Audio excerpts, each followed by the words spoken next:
وجهه الكريم أما بعد فأعوذ بالله من الشيطان الرجيم بسم الله الرحمن الرحیم۔ آج ہمارے سبق کا آغاز ہوتا ہے بلوغ المرام کی کتاب الصلاۃ، اس کا باب المواقیت اور حدیث نمبر 129۔ وعن عبد الله بن عمرو رضي الله عنهما أن النبي صلى الله عليه وسلم قال: وقت الظهر إذا زالت الشمس وكان ظل الرجل كطوله ما لم يحضر العصر، ووقت العصر ما لم تصفر الشمس، ووقت صلاة المغرب ما لم يغب الشفق، ووقت صلاة العشاء إلى نصف الليل الأوسط، ووقت صلاة الصبح من طلوع الفجر ما لم تطلع الشمس۔ رواه مسلم، وله من حديث بريدة في العصر والشمس بيضاء نقية، ومن حديث أبي موسى والشمس مرتفعة، أو كما قال النبي صلى الله عليه وآله وسلم۔ باب المواقیت۔ مواقیت جو ہے یہ میقات کی جمع ہے۔ اس سے مراد وہ وقت محدود ہے جو کسی کام کے لیے مقرر کیا گیا ہو، یعنی نماز میں سب سے پہلے جو اوقات کا بیان ہے، وقت کا بیان ہے، کس نماز کو کس وقت پر ادا کرنا ہے، نماز کا وقت کب شروع ہوتا ہے کب ختم ہوتا ہے، اس کا اول وقت کیا ہے، اس کا آخر وقت کیا ہے، تو اس سے کتاب الصلاۃ کا آغاز ہو رہا ہے۔ کیونکہ سب سے اہم وقت ہوتا ہے،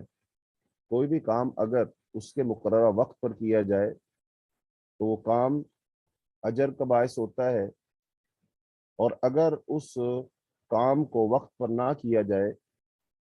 تو پھر کرنے والا شخص گناہگار ہوتا ہے اگر اس کی کوئی مجبوری نہ ہو۔ تو اس لیے وقت پر نماز پڑھنا، اس کی الگ سے فضیلت موجود ہے۔ رسول اللہ صلی اللہ علیہ وسلم سے پوچھا گیا کہ کون سا کام اللہ تعالیٰ کو محبوب ہے، تو آپ نے فرمایا الصلاۃ لوقتہا، نماز کو وقت پر ادا کرنا، وقت پر پڑھنا۔ اور پھر اول وقت میں نماز کو پڑھنا، اس کی الگ سے فضیلت اور ثواب موجود ہے، اور اس کو تاخیر سے ادا کرنا تو اس کی وعید موجود ہے۔ تو اس لیے سب سے اہم وقت کا بیان ہے کہ نمازوں کے اوقات، نماز کا وقت کب شروع ہوتا ہے کب ختم ہوتا ہے، اور جو سارے کے سارے دینی احکام ہیں وہ وقت کے ساتھ ہی مربوط ہیں، وقت کے ساتھ ان کو باندھا گیا ہے۔ اب ان میں سے کچھ جو شرعی عبادات ہیں وہ سورج کے ساتھ ہیں اور کچھ چاند کے ساتھ۔ تو ہمارے ہاں ہی کیا بلکہ پورے عالم میں جو سال ہیں، ایک شمسی سال ہوتا ہے اور ایک قمری سال ہوتا ہے، یعنی کہ ایک سال ہے سورج کے لحاظ سے اور ایک سال ہے چاند کے لحاظ سے۔ تو جو اسلامی کیلنڈر ہے وہ چاند کے لحاظ سے وہ چلتا ہے، اور جو اسلامی کیلنڈر کے علاوہ دنیا میں کیلنڈر بنا ہوا ہے وہ سورج کے لحاظ سے۔ لیکن جو دن ہے، دن کے اوقات کا تعین وہ سورج کے ساتھ، سورج کے بلند ہونے سے وقت کا تعین ہوتا ہے کہ کون اب کیا وقت ہو گیا ہے۔ تو لہذا نماز کے اوقات کو بھی سورج کی بلندی کے ساتھ، سورج کی روشنی کے ساتھ، اور پھر جو انسان کا سایہ بنتا ہے اس کے لحاظ سے نماز کے اوقات کو مقرر کیا گیا ہے۔ بلکہ پہچان کروائی گئی ہے کہ جب آدمی کا سایہ اتنا ہو جائے گا تو پھر ظہر کی نماز ہے، پھر اتنا ہو جائے گا تو پھر عصر کی نماز ہے، سورج طلوع ہوگا تو اس کو صبح صادق کہیں گے، تو اس وقت فجر کی نماز ہے، غروب ہوگا تو مغرب کی نماز ہے۔ تو سورج کے ساتھ نمازوں کو، اور اس کے اندر سہولت بھی ہے، آسانی بھی ہے، کیونکہ گھڑی تو بعد کی ایجاد ہے،